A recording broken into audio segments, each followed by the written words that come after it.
চট্টগ্রাম বিশ্ববিদ্যালয় ছাত্র সংসদ নির্বাচন বাংলাদেশ জাতীয়তাবাদী ছাত্র দল সমর্থিত প্যানেলের যিনি সহসভাপতি হিসাবে, অর্থাৎ যেটিকে আমরা সংক্ষেপে বিপি বলে থাকি, সেখানে ছাত্রদল সমর্থিত প্যানেল থেকে নির্বাচন করবেন বাংলাদেশ জাতীয়তাবাদী ছাত্র দল চট্টগ্রাম বিশ্ববিদ্যালয় শাখার সাংগঠনিক সম্পাদক জনাব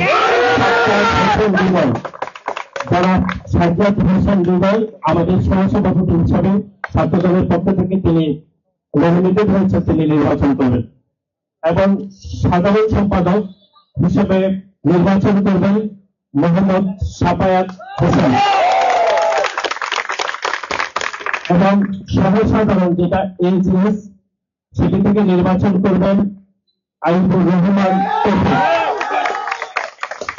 এরপরে তোমার